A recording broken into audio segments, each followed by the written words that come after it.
School of magic season 2 episode 127 title मुझे हमेशा सबनिंग element से नफरत रही है। अरे मैं तो अभी आया हूँ, लेकिन मैंने उस लड़की को रोते हुए देखा। क्या आपको मुझे यह बताने में कोई आपत्ति है कि क्या हुआ था? हिमांशी का ध्यान मैच पर था जब उसके पीछे से एक विनम्र लेकिन गहरी आवाज आई। हिमांशी ने शुरू में सोचा कि यह कोई इस विषय का उपयोग करके उसके साथ बातचीत शुरू करने की कोशिश कर रहा है। वह हमेशा खुद को ऐसी ही स्थितियों में पाती थी। फिर भी जब वह मुड़ी थी तो उसे उस व्यक्ति की आंखों से यह क्या अनुमान लगाया था, इसका कोई संकेत नहीं दिखता था। इसलिए वह उसे बताने के लिए आगे बढ़ी कि क्या हुआ था। हिमांशी को पता था कि कोई आदमी उसे उठाने की कोशिश कर रहा है, फिर भी उससे बात कर रहे आदमी की नजर अजीब थी। उसमें एक दृढ़ संकल्प और शीतलता थी जो उसकी उम्र के किसी व्यक्ति से संबंधित नहीं थी। मैं समझ गया, धन्यवाद। हिमांशी की कठोर व्याख्या सुनने के बाद वह आदमी चुप हो गया। जैसे ही उसने अपना ध्यान मैच पर लगाया, हिमांशी को अब अपने अस्तित्व का एहसास नहीं हुआ, जैसे कि वह एक काली मूर्ति में बदल गया हो। मतलब हिमांशी को उस आदमी के अस्तित्व का एहसास नहीं हुआ। हिमांशी ने उसे नजरअंदाज किया और मैच पर ध्यान केंद्रित किया। आदर्श अभी भी एक समस्या का सामना कर रहा था, जो कि विशाल शैडो स्पाइक्स थी जो द्वंद्व युद्ध मैदान में कहीं छिपी हुई थी। विशालकाय शैडो स्पाइक्स घातक हो सकती है। यह सभी इंटरमीडिएट स्पिलों के बीच सबसे मजबूत कैद करने वाला स्पिल था, लेकिन हमले को सटीक रूप से अंजाम देना मुश्किल था। कई अनुभवी लोग शैडो से ढके स्थानों से बचते हैं, जिससे उन्हें विशालकाय शैडो स्पाइक्स के सामने आने पर उनसे बचने के लिए पर्याप्त समय मिल जाता है। हालांकि हिमांशी को स्पष्ट रूप से पता था कि एक सच्चा एक्सपर्ट अपने प्रतिद्वंदी को मात देने के लिए विशालकाय शैडो स्पाइक्स पर भरोसा नहीं करेगा, बल्कि उन्हें नीचे गिराने के लिए इसका अधिक उपयोग करेगा। अब आदर्श लाइटनिंग की झिलमिलाहट से घिरा हुआ था। उन्होंने जो ध्वनि निकाली वह उसके प्रतिद्वंदी की रीढ़ में सिरहन पैदा करने के लिए काफी थी। चूंकि उसने लाइटनिंग सीड इंद्रवज्र का इस्तेमाल किया था, अगर आदर्श को थर्ड लेवल के थंडरबोल्ट वाइल्ड स्ट्राइक डालने का मौका दिया गया तो मिंगकॉन्ग की टीम को गंभीर नुकसान होगा, क्योंकि डिफेंस व्हीलों के टॉप पर उन्हें अपने डिफेंस इक्विपमेंट्स का उपयोग करने के लिए मजबूर होना पड़ेगा, बहुत ज्यादा। आखिरकार इंटरमीडिएट स्तर पर मैजिक सबसे मजबूत अटैक मैजिक था। कोई भी इसकी शक्ति को कम आंकने की हिम्मत नहीं करेगा। हालांकि जैसे ही आदर्श अपने साथियों की आड़ में स्टार पैटर्न को पूरा करने के करीब था, ठंड के नीचे शैडो से एक तेज कील निकली और सीधे उस पर उड़ गई। वाटर बैरियर इसे रोक नहीं पाएगा, सावधान रहे, हर्ष ने आदर्श से कहा। आदर्श को पता था कि आयशा ने ऋतिक को आइस लॉक से बचाने के लिए पहले से ही लाइट प्रोटेक्शन का इस्तेमाल किया था। वह हमले के लिए अच्छी तरह से तैयार लग रहा था, जिसने तुरंत आधे अधूरे स्टार पैटर्न को वापस ले लिया और स्पष्ट विशाल शैडो स्पाइक को चकमा देते हुए चतुराई से वापस कूद गया। पहले से ही धैर्य खत्म हो रहा है, आदर्श ने मजाकिया मुस्कान के साथ पूछा। एक विशाल शैडो स्पाइक अन्य स्पिलों से अलग था। स्टार पैटर्न पूरा करने के बाद यह आसानी से दिखता नहीं था, इसलिए एक बार जब उसने तीनों स्पाइक्स को चकमा दे दिया तो मिंगकॉन्ग ने उसके सामने जो खतरा पैदा किया था वह आधा हो जाएगा। अगर इसने अपने आप के लाइटनिंग स्टार पैटर्न को रोक दिया तो यह बर्बादी नहीं है। मिंगकॉन्ग भी जोर से हंसा, हालांकि उसके चेहरे पर मुस्कान सुकून भरी नहीं लग रही थी। उसे पता चला था कि आदर्श का हमला पिछले वाले गगन से एक स्तर ऊंचा था। उस विचार के बाद मिंगकॉन्ग की आंखें उसके शब्दों के बीच में चमक उठी। जैसे ही आदर्श ने पहली स्पाइक को चकमा दिया, दूसरी स्पाइक फायर कर दी गई। भले ही जाइंट शैडो स्पाइक किसी दुश्मन को मार गिराने के लिए प्रभावी था, लेकिन अगर वह दुश्मन को मार गिराने में कामयाब रहा तो यह बेसिक रूप से लड़ाई खत्म कर देगा। मिंगकॉन्ग जल्द से जल्द आदर्श को हराने की उम्मीद कर रहा था। दुर्भाग्य से आदर्श पहले से ही दूसरे स्पाइक पर नजर रख रहा था, जबकि मिंगकॉन्ग ने सोचा कि उसने बिल्कुल सही समय पर वार किया है। आदर्श ने अपने प्रतिद्वंदी को अधीर बताया था, इसलिए नहीं कि वह उसके लाइटनिंग स्टार पैटर्न को रोकने की जल्दी कर रहा था, बल्कि इस तथ्य के लिए कि वह लगातार 2 स्पाइक एक साथ खर्च कर रहा था। एक शैडो मैजिशियन के रूप में आदर्श की अपने आसपास की शैडो का उपयोग करने की जानकारी मिंगकॉन्ग से कम नहीं थी। वह जानता था कि उसका प्रतिद्वंदी न केवल उसके पैटर्न में बाधा डालने की कोशिश कर रहा था। आदर्श की हथेली पर फायर की फ्लेम्स उठी, जिसे उन्होंने सीधे हवा में फेंक दिया। फायर रोशनी ने उस पर तेजी से उड़ रहे शैडो स्पाइक को तुरंत उजागर कर दिया, जिससे उसकी शक्ति काफी कमजोर हो गई। एक बार जब आदर्श अपना रास्ता देखने में सक्षम हो गया, स्पाइक्स देखने में सक्षम हो गया, तो उससे बचना काफी आसान था। वह बस एक तरफ हट गया और दूसरे स्पाइक को अपने पास से उड़ने दिया। तुम्हारा अंतिम स्पाइक बचा है, इसे बुद्धिमानी से उपयोग करें। निश्चित रूप से यदि तुम इसका उपयोग मेरे अगले स्पिल को रोकने के लिए करेंगे तो मैं निशब्द हो जाऊंगा। आदर्श थोड़ा पीछे हट गया, जिससे हर्ष ने उन्हें वाटर और आइस दोनों एलिमेंटों से ढक दिया। आदर्श की आकृति के चारों ओर नए स्टार दिखाई देने लगे, जो चंद्रमा के रंग में ऐसी उपस्थिति के साथ चमकने लगे जो इस दुनिया से उत्पन्न नहीं हुई थी। स्टार तेजी से संरेखित हो गए, जिससे स्पेस का एक द्वार टूट गया। वह आदमी समनिंग करने की कोशिश कर रहा है, थोड़ी मोटी औरत ने कहा। बकवास, मैं उसके डुअल एलिमेंटों को पूरी तरह से भूल गया, मिंगकॉन्ग ने कहा। यह जानने के बाद कि उनका प्रतिद्वंदी आदर्श था, वे उसके डबल इनेट एलिमेंट से बहुत आश्चर्यचकित नहीं हुए। फिर भी जब वे वास्तव में उसके खिलाफ लड़े तो वे इससे बेहद चिढ़ गए। मिंगकॉन्ग के पास केवल आखिरी शैडो स्पाइक बची थी। बेसिक स्पिल के साथ पैटर्न को बाधित करने के लिए इसका उपयोग करना, इसे अत्यधिक खत्म करना होगा। फिर भी अगर वह सफल हो जाता है तो आदर्श आसानी से स्पेल को फिर से डाल सकता है, क्योंकि यह केवल एक बेसिक स्पेल था। मैजिक केवल बुनियादी स्तर पर होने के बावजूद आदर्श ने स्विफ्ट स्टार वुल्फ को समन किया था, एक बुलाया गया जानवर जिसकी ताकत एक औसत योद्धा स्तर के प्राणी से थोड़ी कम थी। नजदीकी लड़ाई हमेशा से अधिकांश मैजिशियनों की कमजोरी रही है। स्विफ्ट स्टार वुल्फ योद्धा स्तर के प्राणियों के बीच हावी होने के लिए पर्याप्त मजबूत नहीं था। फिर भी वह टॉप 20 में एक छात्र को बिजी रखने के लिए पर्याप्त से काफी अधिक था।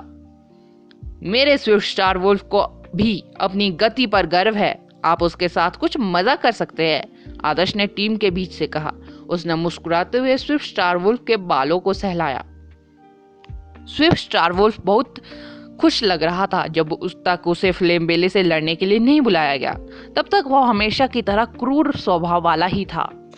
स्विफ्ट स्टार वुल्फ ने आदर्श के साथ काफी समय बिताया था, इसलिए वह भी लोमड़ी की तरह चालाक हो गया था।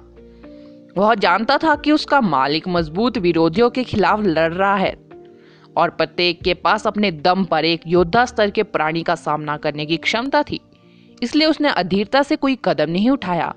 वह अपनी उत्कृष्ट गति के साथ किनारे की ओर भागा और उसमें हमला करने की प्रतीक्षा कर रहा था जब उसके लक्ष्य ने अपनी सुरक्षा थोड़ी कम कर दी हो। अभी कुछ देर पहले मिंगकॉन्ग का विशाल शैडो स्पाइक अंधेरे में आदर्श की टीम को निशाना बना रहा था, जिससे उन्हें हर समय सतर्क रहने के लिए मजबूर होना पड़ा। अब पासा पलट गया था। द्वंद्व में आमतौर पर विरोधियों के बीच स्पिलों को खत्म करना शामिल होता है। फिर भी एक योद्धा स्तर का प्राणी अचानक लड़ाई में शामिल हो गया था। उसकी उपस्थिति एक विशालकाय शैडो स्पाइक से कहीं अधिक डरावनी थी। जैसे ही उनकी डिफेंस कमजोर हो जाती या वे अपनी सुरक्षा थोड़ी कम कर देते, स्विफ्ट स्टार वुल्फ तुरंत उन पर हमला कर देता। मुझे हमेशा समनिंग एलिमेंट से नफरत रही है, हष्ट पुष्ट छात्र ने अर्थ एलिमेंट के साथ कहा। न केवल उस व्यक्ति का बेसिक स्पिल इंटरमीडिएट स्पिल से आधा शक्तिशाली था और उसके पास अटैक विनाशकारी लाइटनिंग का एलिमेंट भी था। उसने उनकी संख्या का दुरुपयोग करके ऊपरी हाथ को सुरक्षित करने के लिए एक भेड़िए को भी समन किया था। School of magic season 2 episode 128 title, उसे मैजिक मत करने दो। मैं पूरी तरह से भूल गया कि आपके पास अभी भी समनिंग एलिमेंट है। अच्छा, शाबाश। हर्ष और ऋतिक मुस्कुराए। समनिंग ने उन्हें बढ़त दे दी थी। उनके विरोधियों में से एक को स्विफ्ट स्टारवुल्फ से निपटना होगा, जिससे आदर्श की टीम को अपनी इच्छा अनुसार कोई भी मैजिक करने की अनुमति मिल जाएगी। बेसिक स्पिलों के बीच टकराव केवल अपने लिए इंटरमीडिएट स्पिल डालने का मौका अर्जित करने का प्रयास था।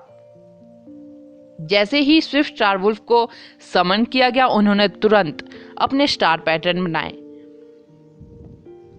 लुढ़कती लहर, जो अर्थ वेव है। हर्ष काफी बड़े व्यक्ति थे। दहाड़ते समय उसका ऑरा कुछ डराने वाला था। जैसे ही उसने अपने हाथ ऊपर उठाए, अचानक उसके पीछे एक उफनती नदी प्रकट हो गई।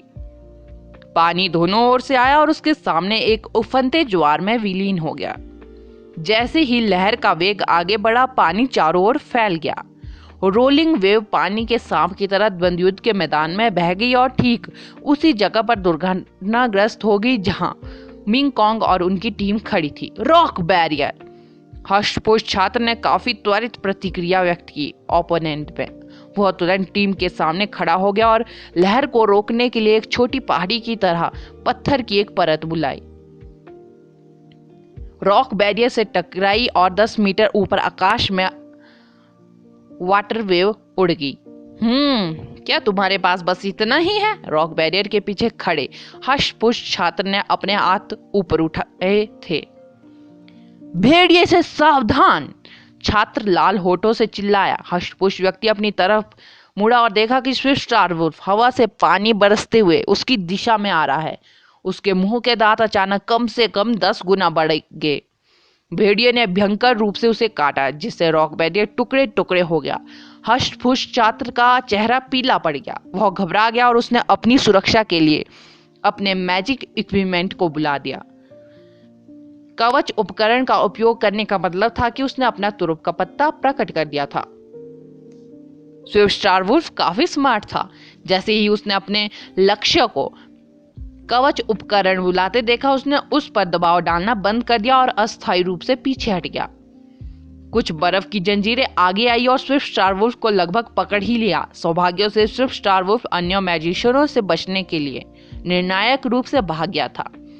वह कुत्ता बेटा, लाल होठों से मैजिशियन ने शार्प दिया। स्विफ्ट स्टारवुल्फ आइस लॉक के लिए बहुत तेज था। उसने आखिरकार अपना स्टार पैटर्न पूरा कर लिया था। फिर भी स्पिल प्राणी को केवल कुछ समय के लिए हमला करने से रोकने में सक्षम था। सबसे महत्वपूर्ण बात यह है कि उस ताकतवर व्यक्ति ने पहले ही अपना कवच उपकरण बुला लिया था और स्विफ्ट स्टारवुल्फ द्वारा उनका ध्यान आकर्षित करने के बाद उनके विरोधियों ने पहले ही कुछ स्टार पैटर्न पूरे कर लिए होंगे। फक मी, क्या मैंने तुमसे आदर्श का ध्यान रखने के लिए नहीं कहा था? मिंग कॉन्ग अचानक चिल्लाया। सबका ध्यान स्विफ्ट स्टारवुल्फ पर था। जब तक उन्होंने अपने विचार एकत्र किए, आदर्श ने लाइटनिंग स्टार पैटर्न पहले ही पूरा कर लिया था। आदर्श की आकृति टिमटिमाटी पर्पल लाइटनिंग से ढकी हुई थी। वह एक शैतान की तरह लग रहा था, क्योंकि लाइटिंग उसके चारों ओर बेतहाशा नाच रही थी। उसके होंठ मुड़ गए। एक मैजिशियन जिसने लाइटनिंग की शक्ति में महारत हासिल कर ली थी, उसने एक शक्तिशाली ऑरा प्रदर्शित किया। एक बार जब उसने स्टार पैटर्न पूरा कर लिया, तो उसी स्तर के किसी व्यक्ति के खिलाफ लड़ाई का निश्चित नतीजा आधा अधूरा तय हो जाएगा। इंद्रवज्र, यक्ष, तुम हिम्मत मत करो, मिंग कॉन्ग गुस्से से चिल्लाया। उसने अपनी उंगली मोड़ी और आखिरी शैडो स्पाइक निकाल लिया। मुझे यह मिल गया। लाइट ब्लाइंड, आयशा ने समय रहते हस्तक्षेप कर दिया। आदर्श के ऊपर एक सफेद चमक खिल गई। चकाचौंध कर देने वाली किरणें उस पर चमकी और आदर्श के पूरे क्षेत्र को पूरी तरह से रोशन कर दिया। इतना उज्जवल कि कुछ भी स्पष्ट रूप से देखना असंभव था। तेज रोशनी ने तुरंत ही शैडो के कांटों को उस पर उड़ते हुए प्रकट कर दिया। इसकी गति तेजी से कम हो गई और यह आदर्श से मात्र इंच भरी दूरी प्रकाश में पिघल गया। गगन, जो रोशनी से लगभग अंधा हो गया था, लगभग अपनी सीट से उछल पड़ा, जो लास्ट फाइट में आयशा के साथ था। आखिर क्या वह महिला पिछले मैच में अपनी ब्रिलियंट लाइट पर भी नियंत्रण नहीं रख सकी? आदर्श के साथ मिलकर काम करने के बाद वह इतनी समझदार हो गई थी कि ब्रिलियंट लाइट का उपयोग करके उसने आदर्श के चारों ओर एक लाइट क्षेत्र बनाया और शैडो स्पाइक के आखिरी कांटे को खत्म कर दिया। ब्रिलियंट लाइट बिल्कुल सही समय पर आई, जैसे ही उसने बहुत पहले ही इसके समय की भविष्यवाणी कर दी हो। बकवास, यह तो बुरा हुआ। अपने इक्विपमेंट का उपयोग करे। जैसे ही शैडो स्पाइक गायब हुआ, मिंगकॉन्ग की टीम के चेहरे हल्के सफेद हो गए। सबसे मजबूत इंटरमीडिएट स्पेल निश्चित रूप से कुछ ऐसा नहीं था जिसे वे आसानी से अनदेखा कर सके। लाइटनिंग के प्रकोप का आनंद ले।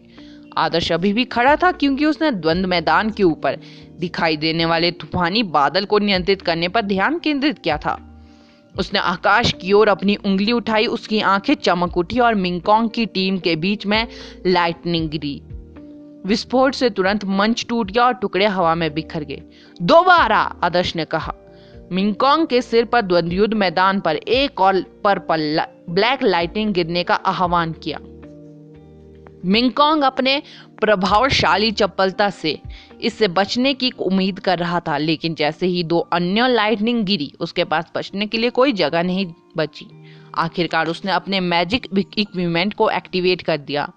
फिर भी वह लाइटनिंग की उत्कृष्ट शक्ति का विरोध करने में कामयाब रहा। उसे लगा जैसे उसकी हड्डियां अंतरिक्ष कंपन के प्रभाव से लगभग ढह रही हो। लाइटनिंग सीड इंद्रवज्र का स्पेस कंपन प्रभाव तब भी बहुत स्पष्ट नहीं था जब इसे पहले और दूसरे स्तर के थंडरबोल्ट पर लागू किया था। हालांकि third level Thunderbolt wild strike पर लागू होने पर प्रभाव बहुत अधिक भयानक था। लाइटनिंग का एक भी झटका आसपास की जगह को कांपने के लिए काफी था। जैसे जैसे अधिक लाइटनिंग गिरती जाएंगी, प्रभाव लगातार बढ़ता जाएगा। भले ही लक्ष्य का कवच लाइटनिंग के हमलों से अधिकांश क्षति का विरोध करने में सक्षम रहा, शेष स्पेस कंपन प्रभाव से निपटना भी परेशानी भरा था। लाइटनिंग गिरने के बाद मिंगकॉन्ग और उनकी टीम से खड़ी भी नहीं हो पा रही थी। लाइटनिंग हमले से मिंगकॉन्ग की पूरी टीम लगभग आधी खत्म हो गई थी। थोड़ी मोटी औरत बेहतर स्थिति में थी, उसकी डिफेंस भी दूसरों की तुलना में बेहतर थी। साथ ही वह टीम के बाकी खिलाड़ियों से अपेक्षाकृत दूर खड़ी थी, इसलिए वह सीधे घातक लाइटनिंग की चपेट में नहीं आई। इस बीच उनकी टीम के बाकी सदस्यों ने खुद को बचाने के लिए बेसिक रूप से अपने सभी शील्ड और इक्विपमेंट्स का उपयोग किया। मैजिक इक्विपमेंट आमतौर पर अधिक महंगे थे और हर कोई अच्छा कवच नहीं खरीद सकता था, इसलिए उन्हें अपने शील्ड्स का भी उपयोग करने के लिए मजबूर होना पड़ा। रोज फ्लेम्स, फायर फिस्ट, 9 हॉल्स। हालांकि डरावनी आवाज एक बार फिर सामने आई। जब आदर्श ने हमला शुरू किया तो चाहे वहां कितने भी लोग हो या उनके पास बचाव की कितने भी परतें हो, उनके पास चूहों की तरह भागने के अलावा कोई विकल्प नहीं था। लाइटनिंग गिरने के बाद आग के पिलर्स से भयंकर लपटें निकलने लगी, जो निश्चित रूप से आग में फंसे लोगों पर गहरा प्रभाव छोड़ने के लिए काफी थी। अगला एपिसोड जानने के लिए बने रहे मेरे इस चैनल के साथ। Thank you. 3 slabs, next title, next episode. Fire fist 9 halls. जो 9 फायर पिलर्स जमीन से फूटे तो मिंगकॉन्ग और उनकी टीम आग की लपटों से पूरी तरह झुलस गई। लाइटनिंग के हमलों से खुद को बचाने के लिए उन्होंने पहले ही अपने मैजिक इक्विपमेंट और शील्ड्स खर्च कर दिए। 9 हॉल्स ने उनकी शेष रक्षा को तोड़ दिया। चौंकाने वाली अटैक शक्ति ने लगभग पूरे द्वंद्व मैदान को नष्ट कर दिया। यहाँ तक कि किनारे पर लगा सुरक्षा अवरोध भी हिलने लगा, क्योंकि पिलरों के बीच आग की लपटें बेतहाशा नाचती रही। देखने वाला गगन भी दंग रह गया। उसके पास लाइटिंग और फायर एलिमेंट भी थे। इस प्रकार वह एक पूर्ण अटैक मैजिशियन बन गया। हालांकि जब आदर्श ढलाईकार था तो वह अपने 2 एलिमेंटों के उन्हीं स्पिलों की दुर्जय शक्ति से स्तब्ध था। Soul seed. गगन को एहसास हुआ कि उनके सोल सीड्स के बीच अंतर के परिणाम स्वरूप उनकी ताकत में जबरदस्त अंतर आया है। आदर्श की रोज फ्लेम सरल लेकिन हिंसक थी, जो किसी भी फायर स्पिल की शक्ति को 2.5 गुना बढ़ा देती थी। इस बीच द फायर फिस्ट 9 हॉल सरल और हिंसक भी था, इसलिए रोज फ्लेम से शक्ति में वृद्धि का उपयोग करने के लिए यह सबसे अच्छा स्पेल था। इस बीच आदर्श के थंडरबोल्ट वाइल्ड स्ट्राइक की ताकत कुछ हद तक गगन के समान नहीं थी, फिर भी स्पेस कंपी प्रभाव ने अपने लक्ष्य को उनके डिफेंस इक्विपमेंट की सुरक्षा के बावजूद दयनीय स्थिति में छोड़ दिया था। उनके सोल सीट्स के बीच थोड़े से अंतर के कारण अप्रत्याशित परिणाम सामने आया। ऐसा महसूस हुआ जैसे लाइटनिंग और फायर के बाद लड़ाई पहले ही समाप्त हो चुकी थी। उनके विरोधियों ने मूल रूप से अपने सभी डिफेंस इक्विपमेंट का उपयोग कर दिया था, जबकि आदर्श की टीम अभी भी अपने बचाव में लगी हुई थी। आदर्श की टीम के लिए हारना असंभव था जब उनके प्रतिद्वंदी 2 अटैक स्पिलों से नष्ट होने के बाद मुश्किल से खड़े हो सके। जैसे ही स्थिति साफ हुई, गगन की अभिव्यक्ति अप्रिय हो गई। क्या हम वास्तव में जीत गए? हर्ष और ऋतिक ने आदर्श को अविश्वास से देखा। हाँ, हम जीत गए। आदर्श बहुत अच्छे मूड में था। आयशा ने हवा में छलांग लगाई और आदर्श को उसके चेहरे पर एक किस दे दी। आयशा का सचमुच विशाल स्तनों वाला एक युवा चेहरा था। जैसे ही वह आदर्श के गाल को चूमने के लिए आगे बढ़ी, उसके विशाल छाती आदर्श की छाती से दब गई। चौंकाने वाली उछाल के परिणाम स्वरूप उसकी नाक से लगभग खून बहने लगा। वह बहुत रोमांचक थी। आयशा को पता था कि उसने बहुत ज्यादा ही कर दिया। भले ही वह शर्मा रही थी, फिर भी उसने खुद को संभाला और सख्ती से कहा, मैं तो खुशी से पागल हो गई हूँ। इसका कोई मतलब नहीं है, तुम ज्यादा मत सोचो। आदर्श ने बिना कुछ कहे बुरी मुस्कुराहट दिखाई। तीनों रेफरियों ने जल्द ही परिणाम घोषित कर दिया। आदर्श के लगातार 2 थर्ड लेवल इंटरमीडिएट स्पिलों के बाद मिंग कॉन्ग की टीम के पास बेसिक रूप से कोई मौका नहीं था। लड़ाई एक तरफा हो गई थी। वास्तव में हर्ष और ऋतिक और आयशा कमजोर नहीं थे। एक बार जब आदर्श ने अपनी जबरदस्त शक्ति का उपयोग करके बढ़त हासिल कर ली, तो मिंग कॉन्ग और उनकी टीम के पास मूल रूप से वापस लड़ने का कोई मौका नहीं था। इसके अलावा आयशा का डेथ स्ट्राइक मैजिक इक्विपमेंट बेहद शक्तिशाली था, यहाँ तक कि पूरी शक्ति से आदर्श के इंटरमीडिएट स्पिल के बराबर था। मिंग कॉन्ग, आखिर तुम लड़ाई क्यों हार गए? गगन लगभग पागल हो गया और मिंग कॉन्ग पर चिल्लाया। यदि आप इसमें होते तो आप भी हार जाते। मिंग कॉन्ग मैच हारने के बाद पहले से ही बुरे मूड में था, फिर भी गगन उस पर चिल्लाया। मिंग कॉन्ग संभवतः और क्या कर सकता था? उसके पास केवल विंड और शैडो एलिमेंट थे। वह अधिक से अधिक अपने विरोधियों को दबा सकता था और उन्हें परेशान कर सकता था। इस बीच जिस व्यक्ति का वे सामना कर रहा था, उसके पास लाइटनिंग और फायर एलिमेंट थे, 2 सबसे हिंसक एलिमेंट जिनकी कोई संभवतः उम्मीद कर सकता था, और वह एक स्विफ्ट स्टार वुल्फ को समन करने में भी सक्षम था। वे संभवतः एक मौका कैसे पा सकते हैं? इस बीच आदर्श की ताकत वास्तव में उत्कृष्ट थी, जैसा कि फायर स्कूल के टॉप 10 में से किसी से अपेक्षा की जा सकती है। सिर्फ एक लड़ाई खुद को साबित करने के लिए पर्याप्त नहीं है, बस आप प्रतीक्षा करें। मिंग कॉन्ग ने आदर्श की ओर उंगली उठाते हुए कहा। जब मिंग कॉन्ग पहली बार द्वंद्व युद्ध मैदान में उतरे तो वे कैसे दिखते थे? इसके विपरीत उनका चेहरा राख से ढका हुआ था और उनके कपड़े फटे हुए थे। उसके बाल किसी भिखारी के बाल जैसे थे और अब उसे सुंदर नहीं कहा जा सकता। जो लड़कियां पहले चिल्लाती थी, उन्हें विश्वास नहीं हो रहा था कि वह वही सुंदर शांत आदमी है जिसने लापरवाही से अपनी जेबों में हाथ रखा था। मिंग कॉन्ग खुद को और अधिक शर्मिंदा नहीं करना चाहता था। वह मुड़ा और वहां से चला गया। जैसे ही वह चला गया, गगन का दिमाग खाली हो गया। इस बीच आयशा पूरी तरह से एक अपरिपक्व बच्ची में बदल गई और उस सीट पर तेजी से पहुंची जिस पर वह पहले बैठी थी। उसने अपनी कमर को थोड़ा मोड़ा और बिल्कुल सीधी मुद्रा में बैठ गई। अब जब उन्होंने मैच जीत लिया, तो इसका मतलब यह है कि पिछला मैच हारने का एकमात्र कारण वह नहीं थी। गगन 1 पर 1 द्वंद्व में अच्छा हो सकता है, लेकिन मतलब 1 वर्सेस 1 मैच में अच्छा हो सकता है, लेकिन उसने टीम लड़ाई में अपने तरीके से सब कुछ करने पर जोर दिया, जो आदर्श के बिल्कुल विपरीत था, जो जानता था कि हर किसी के एलिमेंटों का कुशलतापूर्वक उपयोग कैसे करना है। आयशा की राय में आदर्श आश्चर्यजनक रूप से मजबूत था। फिर भी फायर और लाइटनिंग के संयोजन के लाभ के अलावा वह जानती थी कि अपनी टीम के साथ कैसे संवाद करना है, अपने विरोधियों से कैसे निपटना है, उनके हमलों को कैसे नाकाम करना है, कब रणनीतिक रूप से पीछे हटना है, कब पलटवार करना है। आयशा की आदर्श के बारे में अब राय काफी उच्च हो गई थी। लड़ने की क्षमता के मामले में आदर्श गगन से बहुत मजबूत था, जो केवल लोगों को डांटना जानता था। आयशा ने एक मुस्कान छोड़ी और गगन की ओर देखा। उसकी आंखें झुकी हुई थी। वह गगन पर कोई दया नहीं दिखाएंगी, वह वही करेगी जो उससे करना चाहिए था, और उसे डांटने के लिए वह इसी योग्य था। आप किसका इंतजार कर रहे हैं? रैंक कर उसके पास जाए, आदर्श ने कहा, जिसके शब्दकोश में दया शब्द कभी नहीं था। गगन ने बहुत जोर से भींचने के कारण अपने दांत लगभग तोड़ लिए थे। आखिर क्या हो रहा था? क्या मिंगकोंग युलांग से अधिक मजबूत नहीं है? वे संभवतः मैच कैसे हार सकता है? चूंकि हर कोई गगन को देख रहा था, उसने अपनी बात से पीछे हटने की हिम्मत नहीं की। वह अंधेरे चेहरे के साथ जमीन पर घुटनों के बल बैठ गया।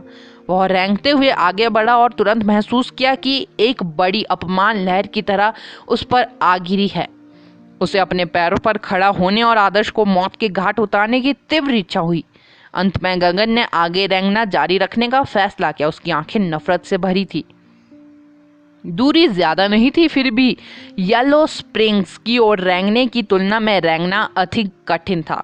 जब वह आखिरकार उस स्थान पर पहुंचा जहां वह कुत्तियां बैठी थी, तो उसने उसे गर्व से उसकी ओर मुस्कुराते हुए देखा।